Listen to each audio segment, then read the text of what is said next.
रहीम। New chapter है alcohol, phenol and ether. इसको आज स्टार्ट करेंगे। इसमें से अल्कोहल वाला पोर्शन आज ही फिनिश करेंगे इंशाल्लाह।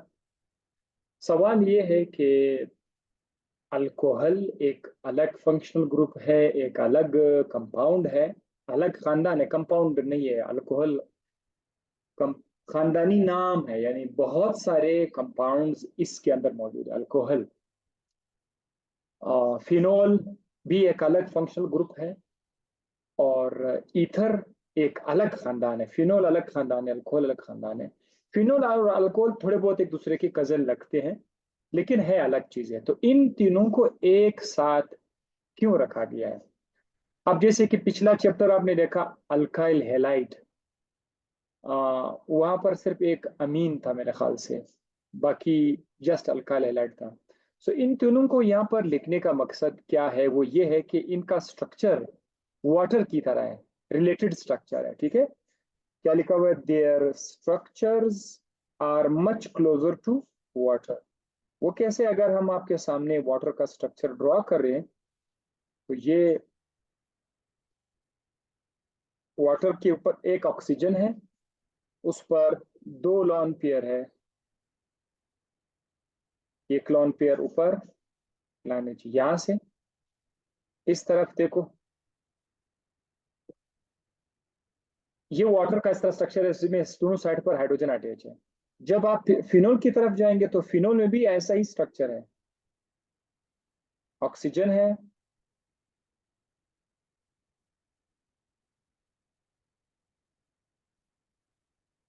उसमें भी इस तरह के दो बॉन्ड्स हैं। और जब आप ईथर की तरफ जाएंगे तो ईथर में भी ऑक्सीजन है और इस तरह के दो बॉन्ड्स हैं, पानी के साथ मिलते जुलते हैं। अब वाटर के अंदर अगर आप देखिए, वाटर के अंदर ऑक्सीजन के आसपास दोनों तरफ हाइड्रोजन है, हाइड्रोजन हाइड्रोजन। जबकि फिनोल में एक तरफ हाइड्रोजन है, दूसरी तरफ बेंजीन रिंग है, C6H5 है, C6H5। बेंजीन का फॉर्मूला C6H6 है, लेकिन जब बेंजीन का एक हाइड्रोजन रिप्लेस हो जाए, किसी के साथ बॉन्ड बनाए, तो फिर C6H5 लिखा जाता है। जिस तरह आप मीथेन को, जिसके अंदर चार हाइड्रोजन है, एक हाइड्रोजन हटाने से मीथेन मिथाइल बन जाता है, इसी तरह से बेंजीन फिनाइल बन जाता है। ठीक है, तो C6H5 ये आपका फिनोल का स्ट्रक्चर है। ईथर में क्या है? इस तरफ R है, इस तरफ भी R है, दोनों तरफ अल्काइल ग्रुप्स है। ठीक है, आर आर दोनों तरफ। तो दैट इज वाई इस चैप्टर में इन तीनों को एक साथ रखा, because their structure is related to water. Right, तो अब हम स्टार्ट करते हैं, अल्कोहल से स्टार्ट करते हैं। अल्कोहल के बारे में क्या क्या हम पढ़ सकते हैं वो देखते हैं। जहां जहां अब इसके जब रिएक्शन आएंगे, तो आपने रिएक्शन को गौर से देखना है। बाज रिएक्शन में मैकेनिज्म है, तरीकेकार है कि ये ऐसा बना, बाज में नहीं है, तो आपने सिर्फ इसको याद रखना पड़ेगा। इसका आपको फायदा मिलेगा। जैसे कि पिछला chapter alkyl halide, alkyl halide के कुछ रिएक्शंस यहाँ पर रिपीट हुए हैं, तो यहाँ याद करोगे अल्काइल हैलाइड वाले भी आपको ऑटोमेटिकली आ जाएगा। इसी तरह इधर यहाँ के कुछ रिएक्शन जो है ये एसिड के साथ रिलेटेड है, जो कि आने वाला चैप्टर जो है कार्बोक्सिलिक एसिड। तो बहुत ज्यादा इसका सबसे बड़ा फायदा ये है कि जो रिएक्शन आप एक जगह पे देखते हैं, ये आगे भी रिपीट हो जाते हैं, तो आपको वहां पर काम आएगा। अल्कोहल से स्टार्ट करते हैं। अल्कोहल का डेफिनेशन क्या है? Aliphatic organic compounds containing OH group. Aliphatic organic compounds, आपको एलिफेटिक कंपाउंड्स पढ़ाया गया है। अगर एलिफेटिक कंपाउंड्स में OH आ जाए, सपोज करते हैं ये CH3 CH2, ये क्या है? ये एक एलिफेटिक हाइड्रोकार्बन है, CH3 CH2। मर्जी आपकी, अब 3 कर दो, 4 कर दो, 5 कर दो, लेकिन मैंने सिर्फ CH3 CH2 कर दिया। अब यहाँ पर अगर आप एक OH ग्रुप अटैच कर दोगे तो बस इसका नाम हो जाएगा अल्कोहल। ये तो अल्कोहल का डेफिनेशन हो गया। तो अल्कोहल एक कंपाउंड नहीं हुआ, अल्कोहल में बहुत सारे कंपाउंड्स आ सकते हैं। CH3 के साथ OH आ गया, वो भी अल्कोहल है। दो मिथाइल के साथ OH आ जाए, वो भी अल्कोहल है। चार के साथ, वो भी अल्कोहल है। तो अल्कोहल एक फैमिली नेम हुआ, इसके अंदर जो कंपाउंड्स है वो इसके मेंबर होंगे। मोनोहाइड्रिक अल्कोहल, मोनोहाइड्रिक अल्कोहल, अगर किसी अल्कोहल में सिर्फ एक OH ग्रुप हो उसका नाम होगा मोनोहाइड्रिक अल्कोहल। और डाइहाइड्रिक में क्या होगा? 2 OH ग्रुप्स। जैसे कि ये ऊपर जो है इसमें सिर्फ एक OH ग्रुप है, तो ये मोनोहाइड्रिक अल्कोहल है। और अगर आप इसको देखेंगे CH2, सिंगल बॉन्ड CH2, यहां पर एक OH इधर आए, एक OH यहां आ जाए, तो ये हो जाएगा डाइहाइड्रिक अल्कोहल, इसमें 2 OH है। ठीक है। अब आपको पढ़ाते हैं primary alcohol, secondary alcohol, tertiary alcohol. ये प्राइमरी, सेकेंडरी, टर्शियरी, ये आपने पहले भी इसका नाम सुना है अल्केन वाले चैप्टर में, लेकिन आपको दोबारा यहाँ पर हम बताते हैं प्राइमरी अल्कोहल क्या चीज है। गौर से देखिए, अगर आपके पास OH जिस कार्बन के साथ अटैच है,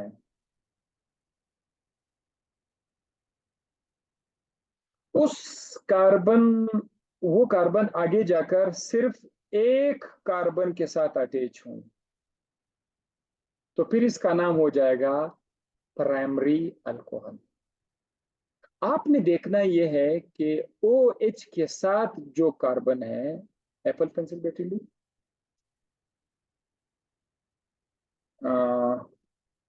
मैं थोड़ा जल्दी जल्दी इसको लिख लेता हूं ताकि पेन को चार्ज किया जा सके।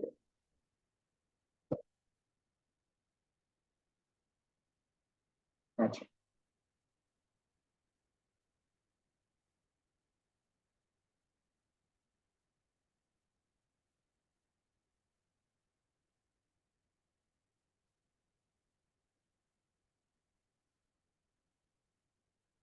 क्योंकि मुझे पता नहीं था इस पेन का जो जिस पर मैं लिखता हूँ इसका चार्ज।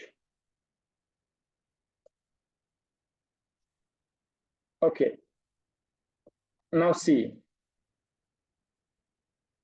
आपने देखना क्या है, आपने ये देखना है कि OH जिस कार्बन के साथ अटैच है, उस कार्बन के साथ क्या कोई दूसरा कार्बन अटैच है? अगर अटैच है तो फिर कितने कार्बन अटैच है? सपोज अगर एक कार्बन अटैच है मजीद, तो वो प्राइमरी अल्कोहल हो जाएगा। और अगर दो कार्बन अटैच है, जरा आप लोग गौर कर लें, OH के बाद के साथ जो कार्बन अटैच है, इस कार्बन के साथ एक नहीं दो CH3 ग्रुप मैंने अटैच किया हुआ है।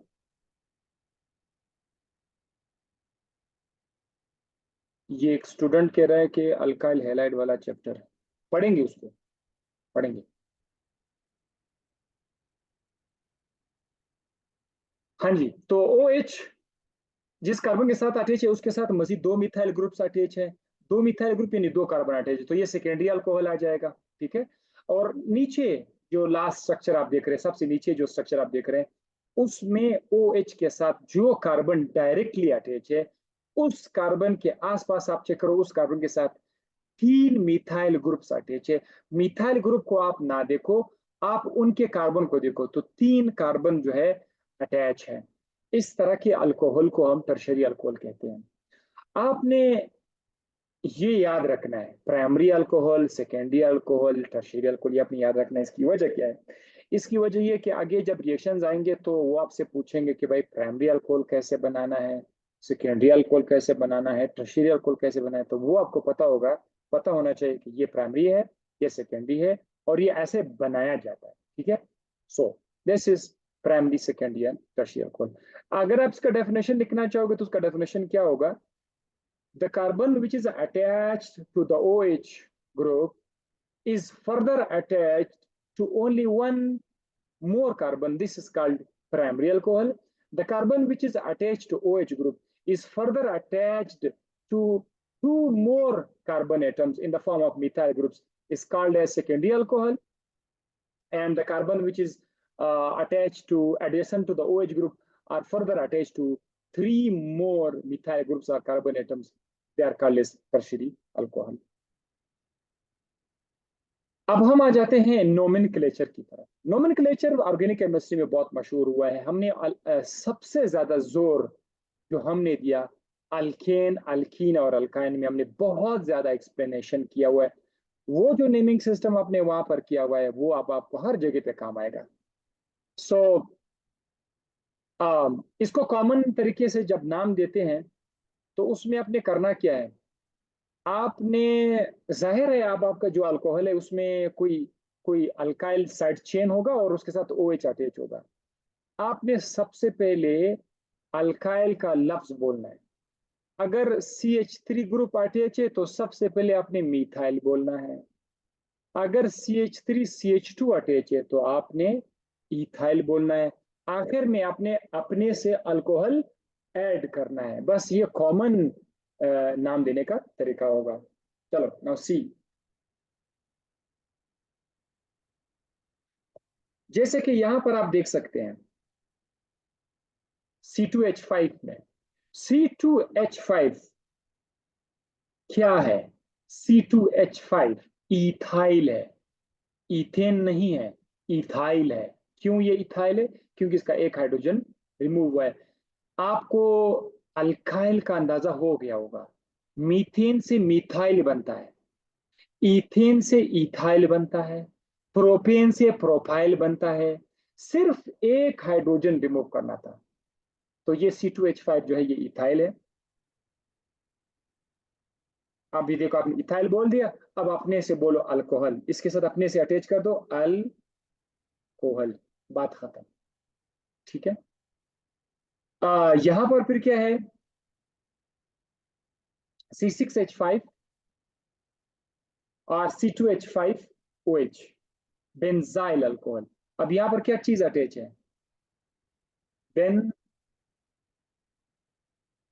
बेंजाइल, बाकी अल्कोहल आप इसके साथ, तो ये कॉमन नेम है। ठीक है, बेंजाइल अल्कोहल, क्योंकि OH वहां पर अटैच है।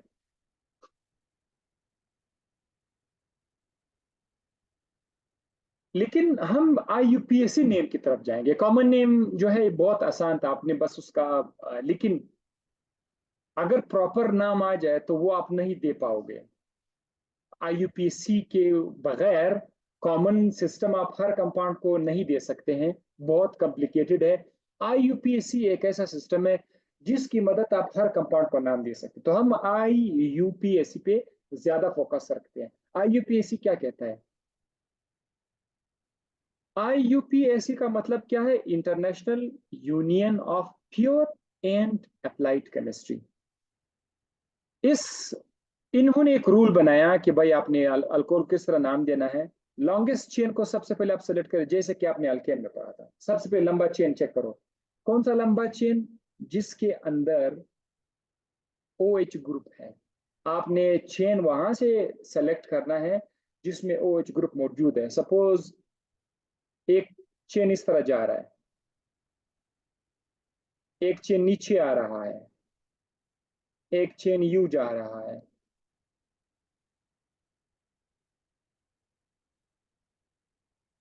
अब आपने लॉन्गेस्ट चेन सेलेक्ट करने के लिए आपने करना क्या है? सपोज OH यहां पर अटैच है, यहां पर OH अटैच है, तो आपने नंबरिंग किसी ऐसे जगह से शुरू करने हैं जिसके अंदर लॉन्गेस्ट चेन है। तो ये आपका लॉन्गेस्ट चेन कुछ इस तरह से होगा। आप यहां से स्टार्ट लेंगे, लॉन्गेस्ट चेन, यू जाएंगे, ऐसे नीचे आएंगे, ये आपका लॉन्गेस्ट चेन हो जाएगा। This will be your longest chain. अच्छा सॉरी, इसमें ये कार्बन शामिल नहीं है, सॉरी सॉरी सॉरी।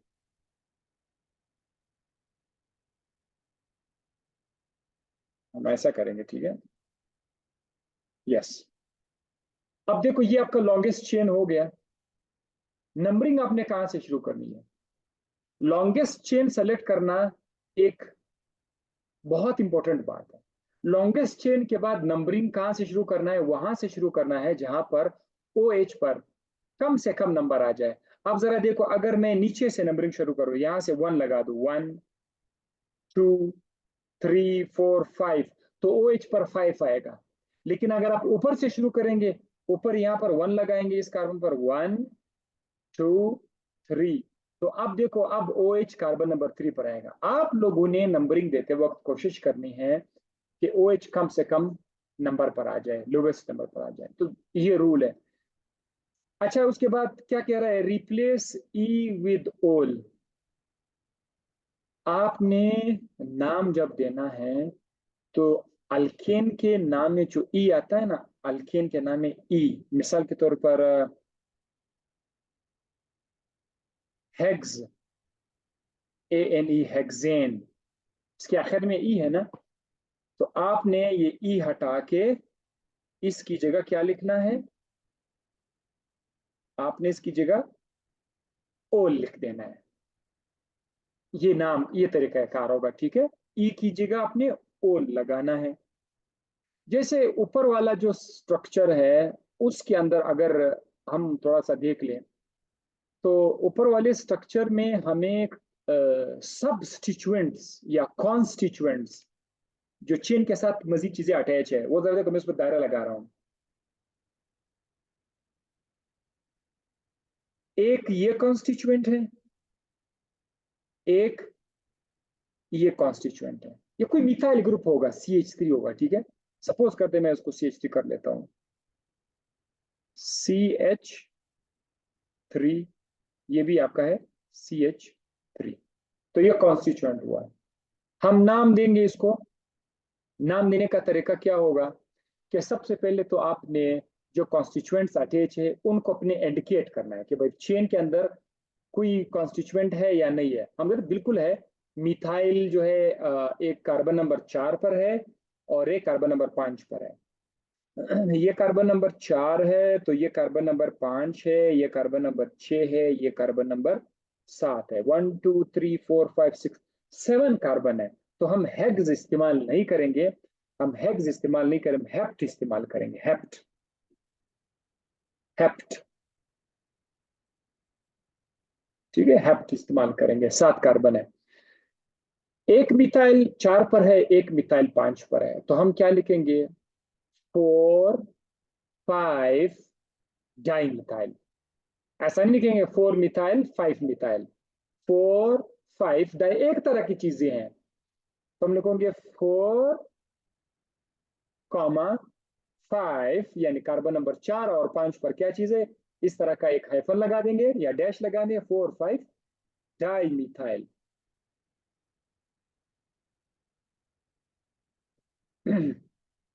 मिथाइल मैंने अपने से अटैच कर दिया है, ठीक है, प्रॉपर नाम देने के लिए। ये आप लोगों ने काम करना था। सबसे पहले जो भी कॉन्स्टिट्यूएंट्स है, अगर कोई क्लोरीन अटैच था, क्लोरीन को भी शो कर दो कार्बन के नाम के साथ। अगर कोई ब्रोमीन अटैच है तो ब्रोमीन को भी शो कर दो कार्बन का नंबर के साथ। इस काम को करने के बाद आखिर में आपने प्रॉपर कंपाउंड का नाम ओल के साथ लिखना है, ओल। तो 4 5 di methyl hept, sorry sorry, चलो पहले लिख लेता हूँ, खैर एक गलती निकाल लेते हैं अपना। हेप्ट, हेप्टेन, 7 कार्बन को बोलते हैं ना हेप्टेन, क्योंकि 7 कार्बन है। तो हम ई की जगह क्या लिखेंगे? हेप्टानोल लिखेंगे, हेप्टानोल। 4 5 डाई मिथाइल हेप्टेन, इसमें कमी है, मैं अभी आपको उसको पूरा कर दूं। नाम में कमी है, लेकिन उसको देखते हैं। यहां तक क्लियर हो गया? 4 5 डाई मिथाइल हेप्टानोल बिल्कुल सही है, लेकिन इसमें एक चीज है, सवाल यह है, ओल को देखते ही यहां पर आप खड़े हैं परेशान। जैसे कि एक स्टूडेंट है, वो बहुत परेशान रहता है, अक्सर रहती है। तो वो परेशान जो है, वो कह रहे कि ये इसमें ओल तो है, इसका मतलब है कि इसमें ओ एच है। अब ओ एच कहां पर है भाई, किस कार्बन पर है? तो 7 कार्बन है।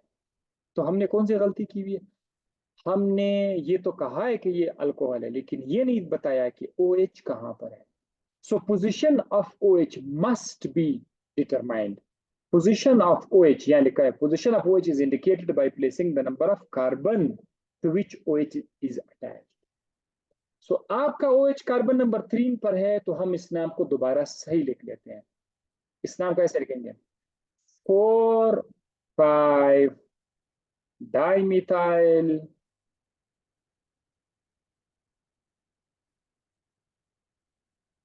3 हेप्टानोल 3 हेप्टानोल। अब सही हो गया, 3 हेप्टानोल। अच्छा, इससे भी थोड़ा और अच्छा बताओ, ये नाम बिल्कुल करेक्ट है। मैं आपको थोड़ा सा फर्दर बताता हूँ कि फर्दर आपके बुक में अगर आपको वो नाम आ जाए तो आपको होगा अच्छा अच्छा ये तो हमने सुना है। देखो इसका एक और तरीका, बड़ा अच्छा तरीका ये भी है कि आप अल्केन का ई लिख दो, ओल को आखिर में लिख दो, ऐसे ऐसे जरा देखते हो 4,5 डाइमिथाइल 4,5 डाइमिथाइल हेप्टेन हेप्टेन। ये देखो, आपने बिल्कुल कुछ नहीं किया, आपने हेप्टेन लिख दिया कि भाई 4,5 डाई मिथाइल हेप्टेन, यानी सारा का सारा हेप्टेन है। बस आखिर में आपने क्या लिखना है, 3 ओल। देखो 3 ओल बिल्कुल परफेक्ट है। 4,5 डाई मिथाइल हेप्टेन 3 ओल, ऐसा भी आप लोग लिख सकते हो, दोनों करेक्ट है। मैं टिक मार बताऊं, 3 हेप्टानोल या heptane 3 ol, both are correct, guarantee both are correct. इन नामों को मद्देनजर रखते हुए आप लोग सारे अल्कोहल को नाम जब देंगे तो ये तरीका आपके जहन में होना चाहिए, ठीक है। नाम देने के लिए थोड़ा प्रैक्टिस मांगता है, लेकिन आई होप आप लोगों ने प्रैक्टिस किया होगा। अगर अगर नाम के दौरान एक से ज्यादा OH ग्रुप आए फिर आप परेशान मत होना, आप सिर्फ डायोल ट्रायोल, रूल वही है पास, डायोल ट्रायोल। मिसाल के तौर पर एक OH यहाँ पर है, एक OH यहाँ पर है। अगर मैं इसको बोलूं कि ये कार्बन नंबर 1 है और ये कार्बन नंबर 2 है, तो ठीक है, बिल्कुल सही है। Enjoy, carbon number 1 carbon number 2 OH OH दोनों के साथ है। इसको नाम देने का तरीका क्या है,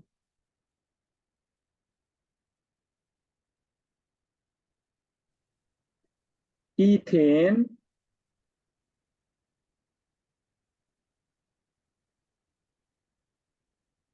1,2-डाइओल। हाँ, इसमें क्या है, इथेन 1,2-डाइओल। इथेन मैंने पूरा पूरा लिखा, this is the name, ethane one two diol, या 1,2-इथेन-डाइओल। इसका दूसरा तरीका भी है, 1,2-इथेन-डाइओल। ये भी बिल्कुल परफेक्ट है। दोनों में, दोनों में। अच्छा, एक चीज मुझे याद आया कि आप जब नाम देते हो, नाम आप इस तरह से दिया करें कि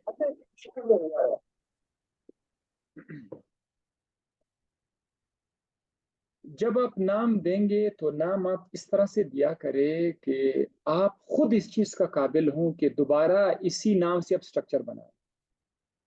यानी नाम को ऐसे नामुकम्मल मत लिखा करो कि जब कि फिर आप उसी को रिवर्स करके उसका स्ट्रक्चर ना बना ले। अब हम लोग क्या कर रहे हैं, हम स्ट्रक्चर को देकर उसे नाम बना रहे हैं।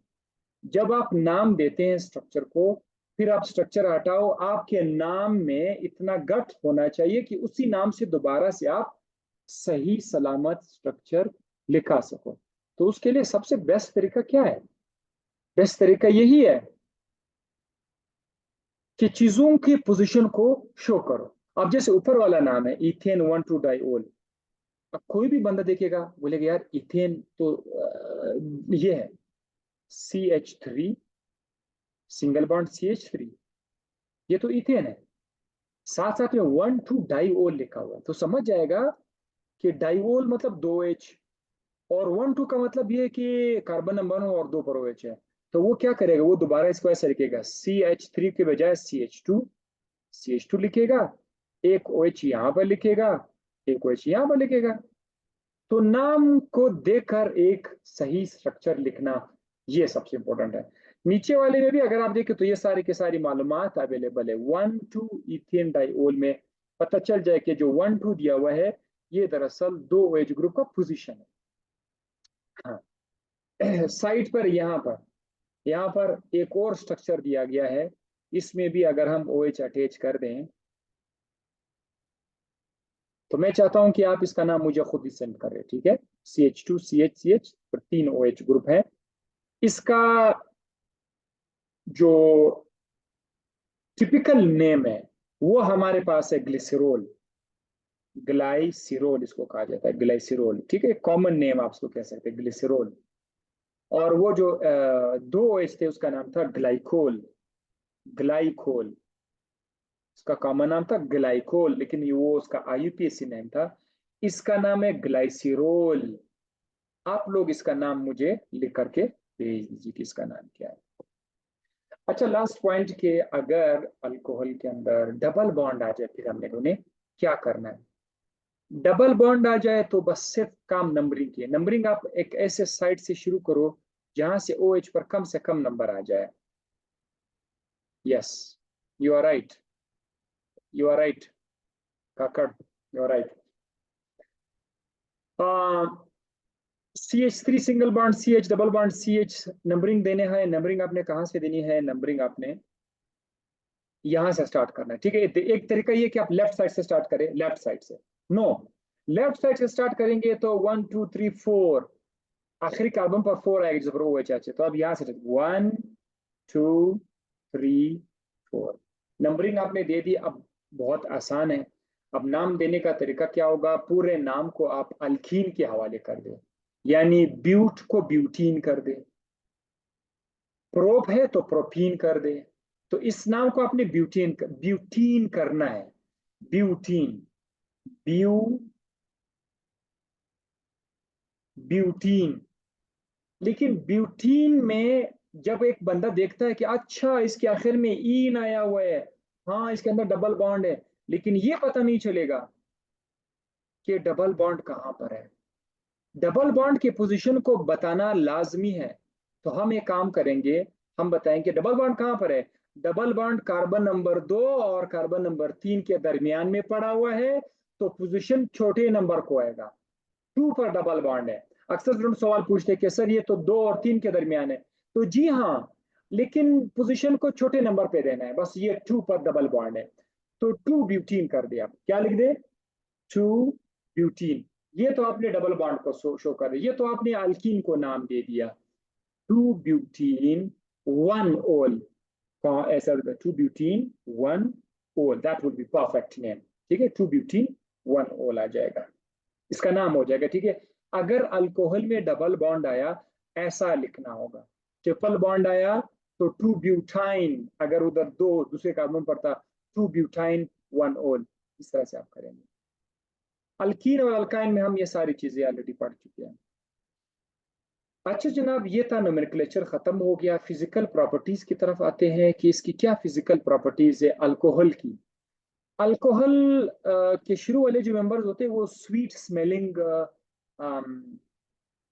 लिक्विड्स है, ठीक है, लिक्विड्स।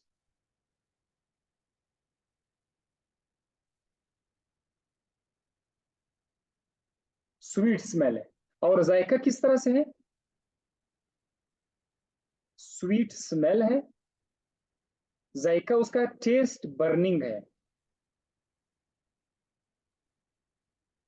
बर्निंग टेस्ट है, और खुशबू जो है वो अच्छी है।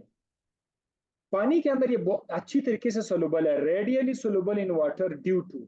अल्कोहल क्यों सोलुबल है, क्योंकि इसके अंदर OH ग्रुप है और OH की वजह से हाइड्रोजन बॉन्डिंग है। फर्स्ट ईयर की केमिस्ट्री में हमने ये चीजें एक्सप्लेन कर ली है लिक्विड वाले चैप्टर में। हाइड्रोजन बॉन्डिंग बना सकते हैं अल्कोहल, तो ये पानी के अंदर सोलुबल है। पानी के अंदर जो सॉल्युबिलिटी है वो कम हो जाएगी। सॉल्युबिलिटी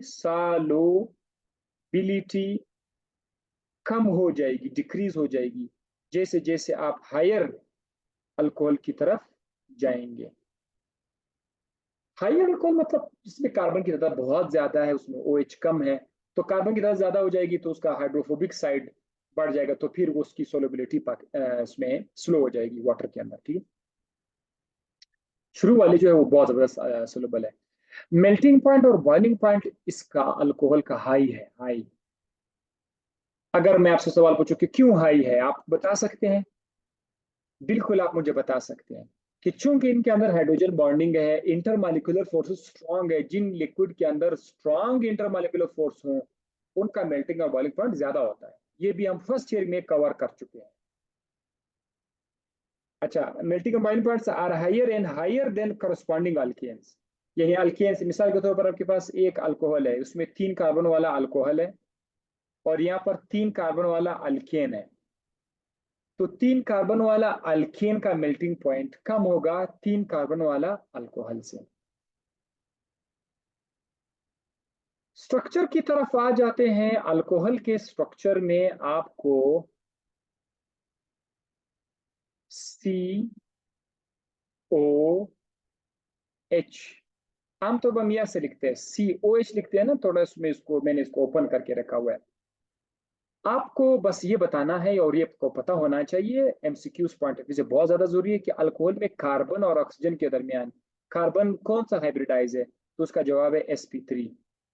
कार्बन भी sp3 है, ऑक्सीजन भी sp3 है, तो दोनों sp3 है, ये भी sp3 है, ऑक्सीजन भी sp3 है, बोथ आर sp3 हाइब्रिडाइज और उनके दरमियान बॉन्ड बना हुआ है। बाकी जो हाइड्रोजन है that is simple sigma bond between oxygen and hydrogen. Hydrogen के अंदर तो आपने sp2 sp3 का नाम नहीं सुना होगा, सो दैट्स व्हाई वो डिस्कस नहीं करते हैं। ऑक्सीजन और कार्बन डिस्कस करते हैं कि ऑक्सीजन sp3 है और कार्बन भी sp3 है। और मैं आपसे ये रिक्वेस्ट करना चाहूँ कि इस तरह के चंद मशहूर मालिक्यूल जैसे कि मीथेन, इथेन है, एल्डिहाइड्स है, कीटोन्स है, इथीन है, इथाइन है, वो आप याद रखो, इसके अंदर कार्बन, NH3 में नाइट्रोजन चेक करो, इसी तरह से वाटर के अंदर ऑक्सीजन चेक करो कि ये sp3 है, sp है या sp2 हाइब्रिडाइज से क्वेश्चन आ जाएंगे। ठीक है, both carbon to oxygen bond and OH bonds are polar. Alcohol के अंदर जब मैं अल्कोहल लिखता हूँ लिखता ऐसे आर, चलो COH।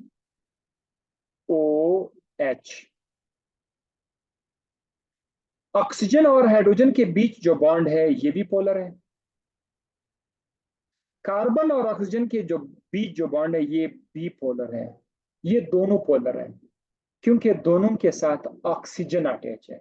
कार्बन इलेक्ट्रोपॉजिटिव है, हाइड्रोजन इलेक्ट्रोपॉजिटिव है। अगर हाइड्रोजन इलेक्ट्रोपॉजिटिव है, कार्बन इलेक्ट्रोपॉजिटिव है, ऑक्सीजन इलेक्ट्रोनेगेटिव है, तो जाहिर है ये जो बॉन्ड्स हैं ये पोलर बॉन्ड्स हो जाएंगे। ठीक है, इसके अंदर अच्छा खासा इंडक्टिव इफेक्ट अवेलेबल है। और आगे जब रिएक्शन आएंगे तो वहां पर मैं आपको बता दूंगा कि अल्कोहल कमाल की चीज है। अल्कोहल का ये वाला बॉन्ड भी आप ब्रेकअप कर सकते हैं और अल्कोहल का ये जो CO बॉन्ड है ये भी आप लोग ब्रेकअप कर सकते हो। कुछ रिएक्शंस CO के बॉन्ड के टूटने से होंगे, कुछ रिएक्शंस OH के बॉन्ड के टूटने से होंगे, वो आगे आ जाएंगे। ठीक है, एसिडिटी के अगर हम हवाले से बात करें तो अल्कोहल जो है स्लाइटली एसिडिक होते हैं। क्यों? अल्कोहल के अंदर आपको पता है कि CH3 के बाद ऑक्सीजन है और यहाँ पर हाइड्रोजन है। ये जो हाइड्रोजन है इसकी थोड़ी बहुत, ज्यादा नहीं, थोड़ी बहुत गुंजाइश है कि ये हाइड्रोजन जो है ये निकल जाए H+ की शक्ल में, ये निकल जाए, तो दैट विल बी एसिडिक। तो अल्कोहल अगर आपसे पूछा जाए कि ये क्यों एसिडिक है तो आपने यही जवाब देना है कि अल्कोहल जो है वो H को निकाल सकते हैं। खासकर अगर ये सिंपल CH3OH हूँ तो ये वाला बड़े आसानी से निकाल सकता है बनिस्बत टर्शरी अल्कोहल के। वो उसके लिए हाइड्रोजन को निकालना थोड़ा मुश्किल होगा, बट ओवरऑल जैसा भी हो अल्कोहल जो है वो एसिडिक होते हैं, स्लाइटली एसिडिक होते हैं कि वो अपना H रिलीज कर सकते हैं। हाँ, जब अल्कोहल अपना H रिलीज करेगा तो क्या बनेगा? CH3OH O माइनस, इसको नाम देंगे मिथोक्साइड। इसका नाम क्या होगा? मिथाइल है ना, तो मिथोक्साइड, मिथोक्साइड आयन। अगर आर ओ है तो एल्को ऑक्साइड, एल्को ऑक्साइड। 1 मिनट रह गया टाइम। एल्को ऑक्साइड आयन के बारे में जरा देखो। एल्को इथोक्साइड भी हो सकता है। ये एक लेविस बेस है, और लेविस बेस को हम लोग न्यूक्लियोफाइल भी कह सकते हैं। ये पॉइंट आप लोग नोट कर लीजिए। ये एक एल्कोक्साइड एक लेविस बेस है, और ये एक न्यूक्लियोफाइल है। रिएक्शंस आपको नेक्स्ट में बताऊं।